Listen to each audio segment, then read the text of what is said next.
sadly, Canada was one of those places where, there's a vulnerability to disinformation. It's an open society. And that particular strand of disinformation went into the mainstream. I certainly want to unpack what this means for Canada in a moment, but I do, when we're talking about some of these conspiracy theories that have come to life, I want to seize on one particular. It's an essay, really, that the World Economic Forum was involved with. Welcome to 2030. I own nothing, have no privacy, and my life has never been better. Explain to me how this essay that was, as I understand it, and I've read it, it's sort of a look at both the upsides and the downsides of where the world might go. Explain to me how we got from that, or how that was fuel for these conspiracies. Sure. So back in 2016, we ran a short series of kind of what would people think life was like in 2030.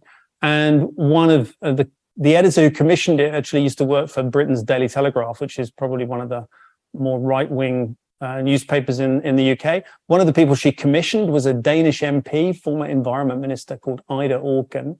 And when Ida wrote this particular essay, sort of, her utopian vision, saying this was what she thought the world might look like. And I think, her inspiration was the app economy. Everyone was taking Ubers. Everyone was, ordering Deliveroo. Everyone was thinking that maybe the future was, just having your phone and ordering everything online. And it was an opinion piece. And, we publish a lot of different viewpoints, and hers was one of them. And this piece lived on the internet for about 4 years without really attracting a huge amount of outrage or interest until a short video that kind of promoted the essay was screenshotted. And the screenshot appeared on 4chan with a very simple description next to it. "You'll own nothing and be happy" was the screenshot they took. And it just said "the Jew World Order 2030. And this thread kind of spiraled amongst far-right meme makers and took off amongst a certain corner of the kind of darker anti-Semitic, anonymous web.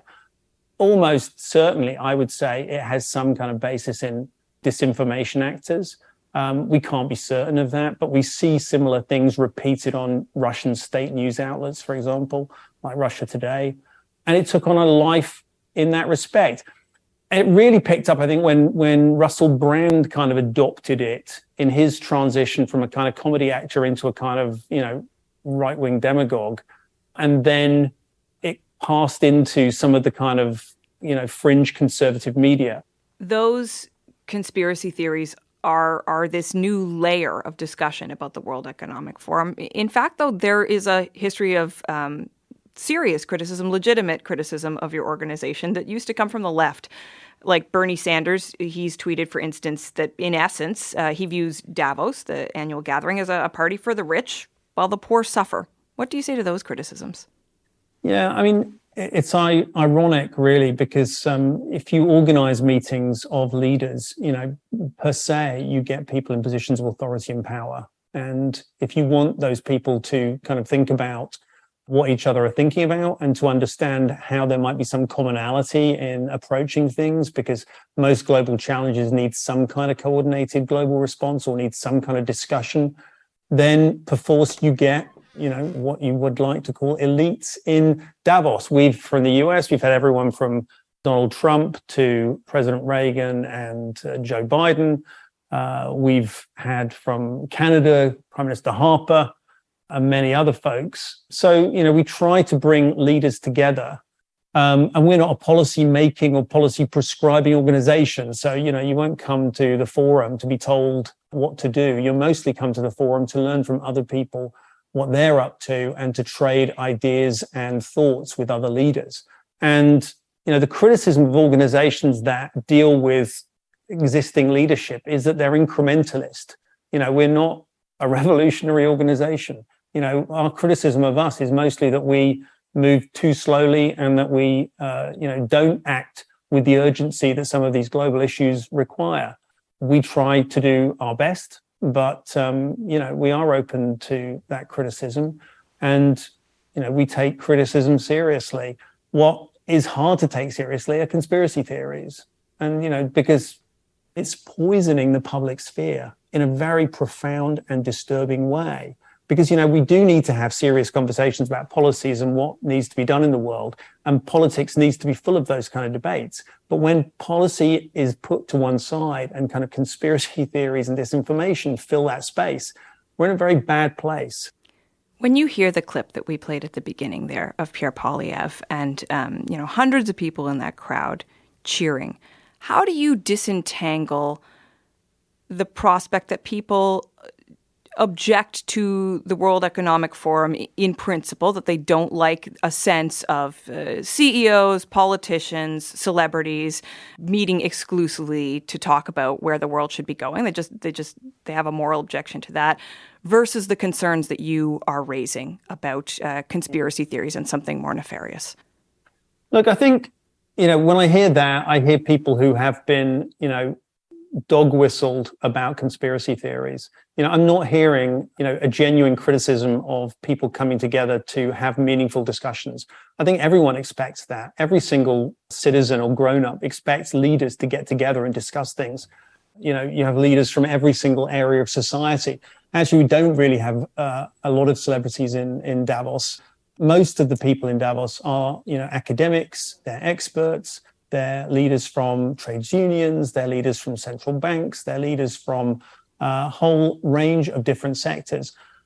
And, the whole of international diplomacy and politics is built around the fact that talking is better than fighting. Mm-hmm. And, my former background is I'm a war journalist, and I've been to places like Bosnia and the Middle East where wars were underway, and I've seen what it looks like.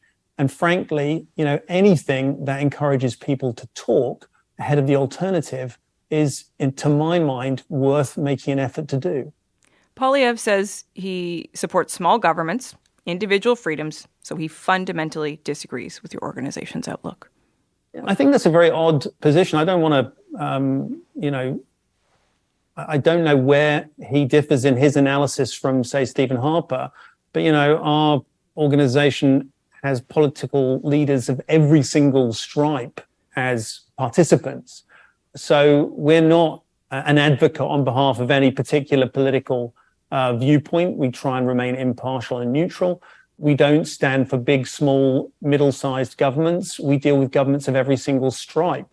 So I don't really understand where that particular analysis is coming from. And, I note that, for example, he was happy to quote the Global Competitiveness Report that we produced that analyzes the competitiveness of different countries when he was in office. So I'm sure, he has his opinions during the campaign, and doubtless anyone leading a country like Canada is going to look to collaborate with leaders beyond its borders. And there's lots of different opportunities to do that. The World Economic Forum provides one of those opportunities, and it's up to leaders to assess whether or not they want to take that opportunity up. So what do you think this is about then for Pierre Poilievre? I can't really speculate as to what a politician decides to campaign on, but I do think that when it comes to campaigning, I look at Germany, for example, where they've been under a huge threat from Russian disinformation, and politicians on all sides have agreed not to use a variety of different materials that have been circulated kind of nefariously. They've acted to really, put up defenses against disinformation. And I think leaders of every single political stripe in Canada probably need to do the same, because I think if you're in, Canada should be talking about a lot of things right now. It shouldn't really be talking about the World Economic Forum based here in Geneva. There are bigger issues really for it to be thinking about. That ought to be the kind of thing that politicians on the stump are talking to voters about. And to me, it's something that reflects on our democratic systems. We need to protect our public spheres. We need to protect them from outside interference. We need them protected from state actors and bad faith actors. And if that conversation can be protected, then perhaps we can have the kind of public sphere where real policies and real measures are discussed, rather than kind of phantoms, enigmas, and conspiracy theories. Sounds to me like you're perhaps diplomatically, calling Mr. Poilievre out. I'm not, it's not my job to call out elected politicians. They have a tough job, and it's a difficult space to occupy. And I admire anyone who makes the decision to devote their lives to public life. It's not an easy road. But I do think politicians of every single stamp need to look very hard at the language that they use and where some of this stuff comes from. And if it's coming from a space of disinformation and in particular anti-Semitism, I think they need to have a very hard look at themselves and a very hard look in the mirror. Okay, we're going to leave the conversation there. Thank you for your time today, Adrian Monck. Thanks, Catherine.